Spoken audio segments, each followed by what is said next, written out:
19 अक्टूबर 2006 दिल्ली के हैदरपुर बादली गांव की एक तंग गली में एक छोटा सा कमरा था। दो लोग उस कमरे के अंदर बैठे हुए थे। एक लगभग 32 साल का सांवला सा आदमी था और दूसरा 25 साल का जवान लड़का। उस लड़के का नाम था अनिल। सांवले आदमी ने लड़के से पूछा कि तुम क्या खाओगे, बड़े ही दिनों बाद आए हो। तो अनिल ने मटन बनाने के लिए कहा। सांवला आदमी मटन बनाने लगा। मटन बनाते बनाते लगभग रात के 12 बज चुके थे। अब दोनों मटन खाने लगे और उसके साथ शराब भी पीने लगे। हंसी मजाक चल रहा था, सब कुछ बिल्कुल नॉर्मल सा था। बट तभी वह सांवला आदमी उठा और कमरे के एक दूसरे कोने से रस्सी लेकर आया और बात करते हुए हंसते हुए अनिल के हाथ पैर बांधने लगा और दूसरी तरफ से नान चाक उठाया और अनिल की गर्दन में फंसा दिया। अनिल तड़पने लगा।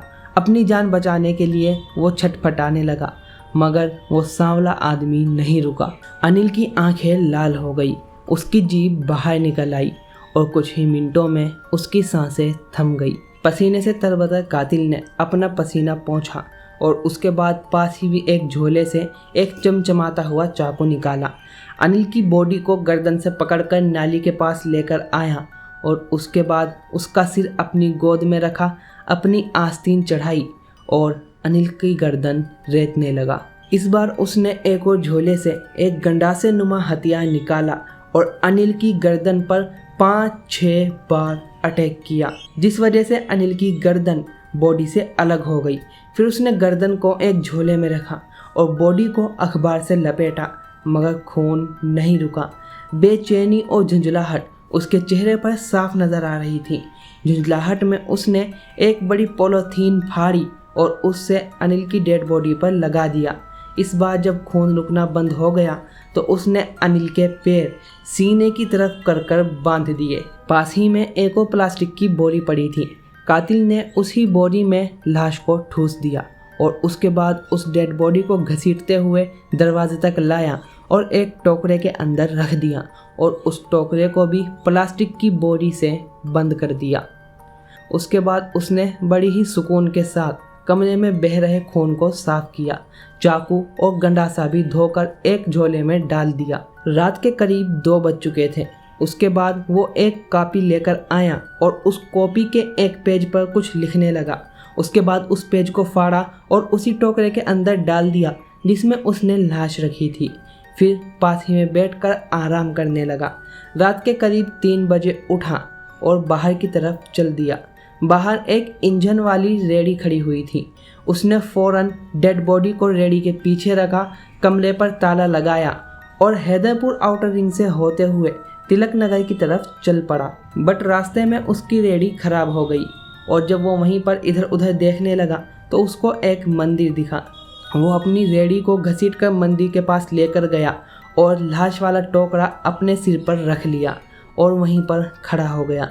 कुछ देर बाद जब दिल्ली ट्रांसपोर्ट अंडरटेकिंग की बस आई तो उसने उसको रुकवाया और उस पर चढ़ गया। लाश वाला टोकरा अपनी सीट के नीचे रख दिया और तिलक नगर बस स्टॉप आते ही वहीं पर उतर गया। ऑटो से 3-4 किलोमीटर चलने के बाद वो तिहाड़ जेल के गेट नंबर 3 से थोड़ी दूर पर उतर गया। वहीं से 20-25 कदम दूरी पर एक एटीएम था। उसने डेड बॉडी की टोकरी अपने सिर पर रखी और एटीएम के पास ले जाकर रख दी और वहां से चला गया। सुबह के करीब 7 बजे तिहाड़ गेट के पास हरिनगर पुलिस स्टेशन में एक कॉल आया। ड्यूटी ऑफिसर बालकिशन ने जब वो फ़ोन उठाया तो दूसरी तरफ से कोई गंदी गंदी गालियां देने लगा। बालकिशन को लगा कि कोई मजाक कर रहा है, इसीलिए वो भी उधर से गाली देने लगे। तभी वो फ़ोन कट गया। बट फिर से 100 नंबर पर एक कॉल आया और इस बार एक खनकती हुई आवाज़ आई। दूसरी तरफ वाले बंदे ने कहा, ठुल्ले सुन, तिहाड़ जेल के गेट नंबर 3 पर 2 पुलिस वाले खड़े हैं और वहीं पर एक टोकरा रखा है। उस टोकरे के अंदर एक डेड बॉडी है। अगर तुम इस मर्डर के लिए मुझे पकड़ सकते हो तो पकड़ कर दिखाओ। एसएचओ होशियार सिंह ने फौरन 2 कांस्टेबल को तिहाड़ जेल के गेट नंबर 3 पर जाने के लिए बोल दिया। कांस्टेबल जैसे ही तिहाड़ जेल के गेट नंबर 3 पर पहुंचे तो वहां पर सच में एक टोकरा रखा हुआ था। जैसे ही उन्होंने उस टोकरे के ऊपर से बोरी हटाई तो उस बोरी के अंदर एक डेड बॉडी थी। तभी हरिनगर स्टेशन के इंस्पेक्टर सुंदर सिंह यादव भी वहां पहुंच गए। उन्होंने कांस्टेबल से टोकरे के अंदर से डेड बॉडी निकालने के लिए कहा। जैसे ही उन्होंने डेड बॉडी निकाली तो सबके होश उड़ गए, क्योंकि उस टोकरे के अंदर सिर नहीं था, सिर्फ एक डेड बॉडी थी बिना सर के। उसके एक हाथ पर अमित नाम का टैटू बना था और दूसरे हाथ पर भगवान शिव और एक बिच्छू बना हुआ था। जब उन्होंने टोकरे को पलट दिया तो उसके अंदर उन्हें एक चिट्ठी भी मिली, जिस चिट्ठी में साफ साफ लिखा था कि दिल्ली पुलिस कान खोलकर सुन लो, अब तक मैं नाजायज़ केस झेलता रहा, बट अब मैं रियल में मर्डर किया हूँ। अगर तुम्हारे में हिम्मत है तो मुझे पकड़ कर दिखाओ और मैं तभी मानूंगा कि तुम असल माँ बाप की पैदाइश हो। और मुझे नहीं लगता कि तुम लोग मुझे पकड़ पाओगे, क्योंकि 2003 में नवंबर के महीने में मैंने जो मर्डर करके तिहाड़ जेल के गेट नंबर 1 पर डाला था, तुम लोग उस केस को भी सॉल्व नहीं कर पाए। तुम्हारे इंतज़ार में तुम्हारा बाप और तुम्हारा जीजा सीसी। इस चिट्ठी की शुरुआत में दिल्ली पुलिस के लिए बहुत गंदी गंदी गालियाँ भी थी और इस आदमी ने अब दिल्ली पुलिस को ओपन चैलेंज दे दिया था कि अगर तुम्हारे अंदर हिम्मत है तो मुझे पकड़ कर दिखाओ। इंस्पेक्टर सुंदर सिंह को इस केस का इन्वेस्टिगेशन ऑफिसर बनाया गया। उन्होंने वो टोकरी जिसमें डेड बॉडी मिली थी और डेड बॉडी पर लिपटे हुए अखबार और छोटे बच्चों के कपड़े और वो चिट्ठी फॉरेंसिक लैब में भेज दी। उन्होंने हरिनगर पुलिस स्टेशन पर आए सभी कॉल रिकॉर्ड्स चेक किए, जिसमें से एक नागल सराय का था और दूसरा तिलक नगर का था। इंस्पेक्टर सुंदर सिंह तुरंत head constable Rohitash, sub inspector Narendra पाल और एएसआई वीरेंद्र त्यागी के साथ नागल सराय पहुंच गए। वहां पर उन्होंने टेलीफोन बूथ के ऑपरेटर से जाकर मिले। वो बहुत ज़्यादा नशे में था। इंस्पेक्टर सुंदर सिंह ने जब कड़कती हुई आवाज़ में उससे इन्वेस्टिगेशन की और पूछा कि यहाँ पर कोई आया था या नहीं, तो वो लड़खड़ाती हुई ज़ुबान में बोला था कि हाँ, एक आदमी आया था। इंस्पेक्टर सुंदर सिंह को पता चल चुका था कि ये फ़ोन ऑपरेटर इतने ज़्यादा नशे में है कि कुछ भी नहीं बता पाएगा। इसीलिए वो अपनी टीम को लेकर तिलक नगर पहुँचे और वहाँ पर फ़ोन ऑपरेटर से पूछा कि यहाँ पर कोई आदमी आया था। उसने जवाब दिया कि हाँ, एक आदमी आया था और बातचीत से बिहार का लग रहा था। इंस्पेक्टर सुंदर सिंह ने उससे पूछा, क्या तुम उसे पहचान पाओगे? ऑपरेटर ने कहा, हाँ, अगर कोई फ़ोटो हो तो पहचान लूँगा। इंस्पेक्टर सुंदर सिंह ने फ़ौरन एक स्केच आर्टिस्ट बुलाने के लिए अपनी टीम को भेज दिया। आखिर ये बंदा कौन था जिसने अनिल को मारकर उसकी डेड बॉडी तिहाड़ जेल के गेट नंबर 3 पर रख दी और इसके अलावा दिल्ली पुलिस को एक ओपन चैलेंज दिया कि पकड़ सकते हो तो पकड़ कर दिखाओ। Welcome to the case. My name is Akdar Siddiqui and let's learn more about today's case revolving around Chandrakant Jha. उस एक्सीडेंट के 6 महीने बाद 24 अप्रैल 2007 को दिल्ली के हैदरपुर की एक छोटी सी गली से फिर से चिकन बनने की खुशबू आ रही थी। बट इस बार उस सांवले से आदमी के साथ अनिल नहीं बल्कि उपेंद्र था। सांवले आदमी का नाम था चंद्रकांत झा। चंद्रकांत ने उपेंद्र को कहा कि चिकन बन चुका है, जल्दी से एक थाली लगा लो। उपेंद्र ने थाली लगाई और खाने के लिए बैठ गया। दोनों ने खाना खाया, हंसी मजाक की और शराब पी। फिर चंद्रकांत उठा और उपेंद्र से कहने लगा कि रुको, अभी तुम्हें सज़ा भी तो देनी है। उपेंद्र हंसने लगा कि भैया, पिछली बार भी तो आपने कुछ ऐसा ही कहा था। बट चंद्रकांत ने कहा कि इस बार सज़ा थोड़ी बड़ी है। चंद्रकांत कोने से एक मोटी सी रस्सी लाया और उपेंद्र के हाथ पैर बांधने लगा। उपेंद्र कहने लगा, भैया काफ़ी ज़्यादा मजाक किया हो यार तुम तो। उपेंद्र को लग रहा था कि चंद्रकांत उससे ऐसे ही मजाक कर रहा है। बट चंद्रकांत ने एक झोले से नान चाक निकाला और उसको उपेंद्र के गले में फंसा दिया और उसको खींचने लगा। उपेंद्र अपनी जान बचाने के लिए छटपटाया, मगर कुछ ही मिनटों में उसका छटपटाना बंद हो गया। फिर चंद्रकांत ने एक चाकू निकाला, उपेंद्र की डेड बॉडी को नाली के पास घसीट कर लेकर गया और उससे उसका गला काट दिया। पूरे कमरे में खून फैल गया। फिर चंद्रकांत उठा और एक गंडासा निकाल कर लाया और उपेंद्र की गर्दन पर 5-6 बार अटैक किया, जिस वजह से उपेंद्र की गर्दन, उपेंद्र का सिर उसके धड़ से अलग हो गया। सर को काटने के बाद चंद्रकांत ने उपेंद्र के हाथ और पैर भी अलग कर दिए। अब उपेंद्र की बॉडी के पूरे 6 टुकड़े हो चुके थे। उसके बाद उसने उपेंद्र के सिर को अखबार, कपड़े और प्लास्टिक की बैग से लपेटा और एक झोले में डाल दिया।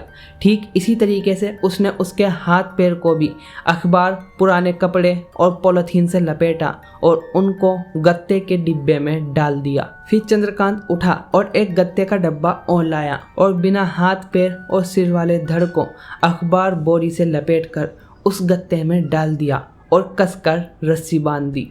फिर वो वहाँ से उठा, अपने कपड़े उतारे और बाल्टी में भिगो दिए।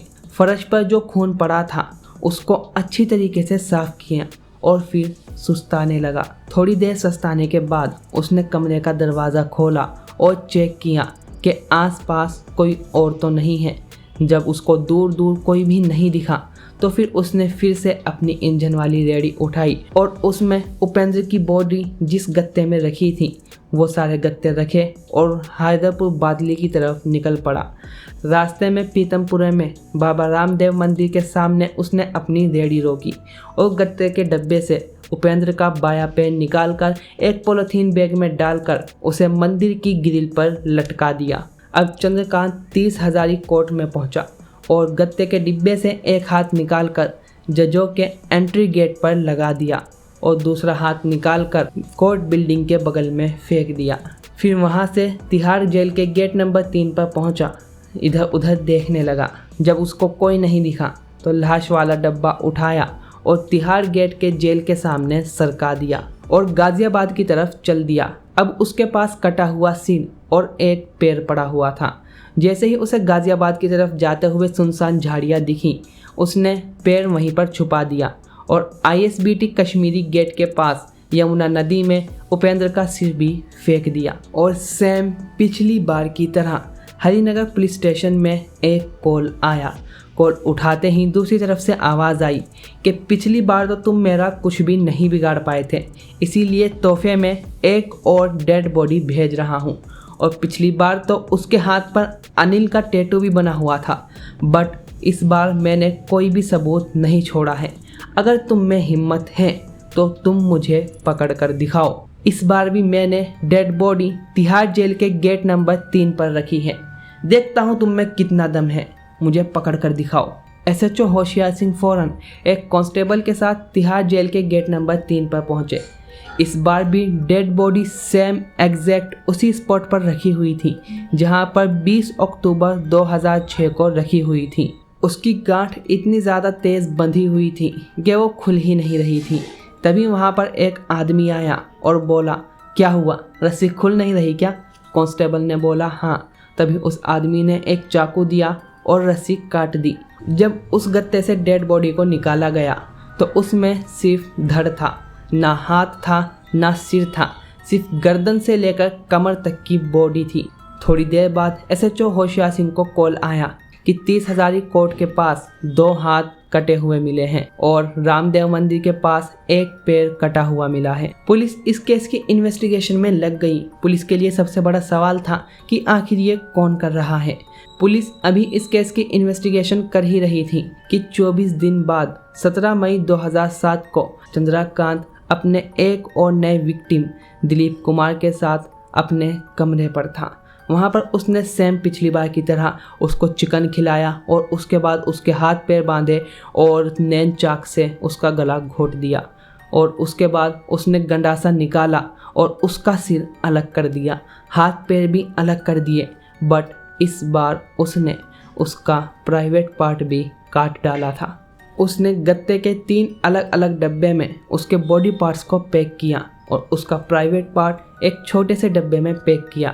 फिर से अपनी इंजन वाली रेडी निकाली और किशनगंज की तरफ चल पड़ा। वहाँ पर उसने उसके 2 पैर फेंक दिए। फिर 30 हजारी कोर्ट पर पहुँचा और वहाँ पर दोनों हाथ फेंक दिए और उसके सामने स्टेट बैंक के ATM पर इसके प्राइवेट पार्ट वाला डब्बा रख दिया और इस बार तिहाड़ जेल के गेट नंबर 1 पर पहुंचा और वहां पर उसकी डेड बॉडी रख दी। उसके बाद उसने फिर से हरिनगर पुलिस स्टेशन पर कॉल किया और सेम वही आवाज़ कि तिहाड़ जेल के गेट नंबर 1 पर डेड बॉडी रखी हुई है। पकड़ कर दिखाओ अगर हिम्मत है तो। 2 ऑफिसर फौरन वहाँ पर भाग कर गए। जब गत्ते का डिब्बा खोल कर देखा तो वहाँ पर सिर्फ एक धड़ था और इस बार उसका प्राइवेट पार्ट भी नहीं था और उसमें एक 2 पन्ने की चिट्ठी थी जिसमें लिखा हुआ था, मेरे प्रियजनों, दिल्ली पुलिस जाबाज DHG से लेकर IPS तक तुम सभी को तुम्हारे जीजा और दामाद का खुल्लम खुल्ला चैलेंज है। तुम लोग नाजायज़ केस लगाकर एक शरीफ आदमी को बदनाम करते हो। वो कमाने खाने के लायक भी नहीं रहता।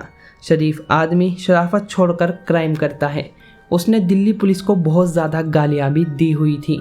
उसके बाद उसने लिखा हुआ था, मैं SHO होशियार सिंह जी से कहना चाहूँगा कि 20 अक्टूबर 2006 को मेरी लाश का उन्होंने ढंग से मुआयना नहीं किया था। उसके हाथ पर अमित लिखा हुआ था, लेकिन आप लोगों ने अखबार में उसका नाम ही नहीं डलवाया।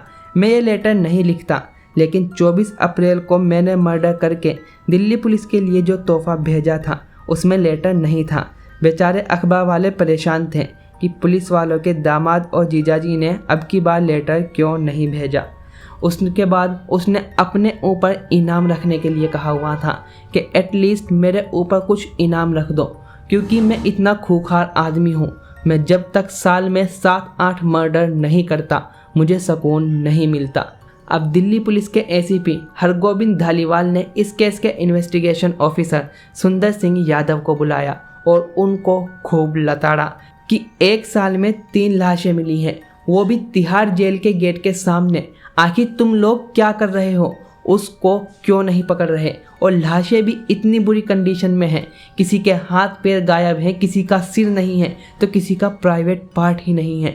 तुम लोगों से उसको पकड़ा क्यों नहीं जा रहा अब तक? सुंदर सिंह यादव जब वापस अपने केबिन में आए तो उन्हें याद आया कि जब अमित की डेड बॉडी मिली थी तो उन्होंने अखबार में ऐड दिया था कि तिहाड़ जेल के गेट नंबर 3 पर एक लावारिस लाश मिली है जिसके हाथ पर अमित नाम का टैटू है और दूसरे हाथ पर भगवान शिव और एक बिच्छू का टैटू है। तभी उन्हें कॉल आया था कि ये आदमी बिहार के दरभंगा का है जो कि सालों से गायब है। अब बिना देर किए सुंदर सिंह यादव अपनी टीम को लेकर बिहार के दरभंगा में पहुंच गए। बट जब टीम दरभंगा में पहुंची तो पता चला कि केस बंद हो चुका है। तिहाड़ गेट के जेल नंबर 3 पर जिसकी लाश मिली थी वो दरभंगा के उस गायब हुए शख्स की नहीं थी, इसीलिए वो वापस दिल्ली लौट आए। इस वक्त पुलिस के पास सिर्फ कुछ ही क्लू थे। पहला, लाश डब्बों के अंदर और गत्तों के अंदर करके डाली जा रही थी जो कि सब्जी मंडी में यूज़ होते हैं, और इसके अलावा लाश को जिस रस्सी से बांधा जा रहा था वो भी सब्जी मंडी में यूज़ होती हैं। तो मर्डरर सब्जी मंडी में काम करने वाला भी हो सकता है।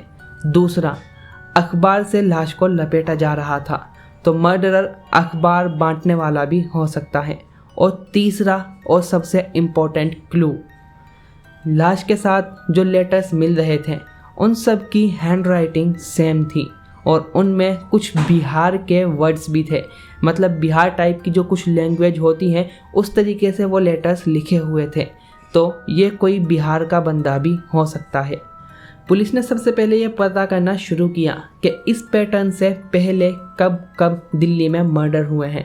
तो उनको एक 1998 और एक 2003 के 2 केस मिले, एक मंगोलपुरी में और दूसरा आदर्श नगर थाने में। हेड कांस्टेबल रोहिताश ने आदर्श नगर थाने से 1998 की फाइल निकाली तो उसमें जिस क्रिमिनल का नाम था वो था चंद्रकांत झा, और उन्हें वहाँ पर चंद्रकांत झा का फ़ोटो भी मिल गया जो कि उसके जेल जाने के वक्त खींचा गया था। पुलिस इस पासपोर्ट साइज फ़ोटो को लेकर आज़ाद नगर मंडी में पूछताछ करने लगी। इन्वेस्टिगेटिव ऑफिसर सुंदर सिंह ने हेड कांस्टेबल रोहिताश सिंह से वो पासपोर्ट साइज फ़ोटो ले जाकर तिलक नगर के फ़ोन ऑपरेटर को दिखाने के लिए कहा कि उससे जाकर पूछो क्या वो यही शख्स था जो उस दिन बात करने आया था। रोहिताश फौरन फ़ोन बूथ ऑपरेटर राम बाबू चौरसिया के पास गया। उसने उसको पहचान लिया और कहा कि हाँ, कुछ इसी तरीके का दिखता था वो आदमी। अब पुलिस की पूरी टीम उसको आज़ाद नगर मंडी में ढूंढने में लग चुकी थी। बट सबसे बड़ा सवाल ये था कि आखिर चंद्रकांत ने सबको मटन खिलाकर क्यों मारा? क्या ये सब उसके दोस्त थे? और क्या चंद्रकांत इससे पहले भी मर्डर कर चुका है? तो इन सभी क्वेश्चंस के आंसर हम देखेंगे इसके नेक्स्ट पार्ट में, क्योंकि अगर अभी बनाता तो वीडियो काफ़ी ज़्यादा लंबी हो जाती। एंड इस वीडियो को लाइक करिए and don't forget to subscribe our channel. Safe रहिए और अपने साथ साथ अपनी फैमिली का भी ख्याल रखिए। मिलते हैं नेक्स्ट वीडियो में। Thank you for watching.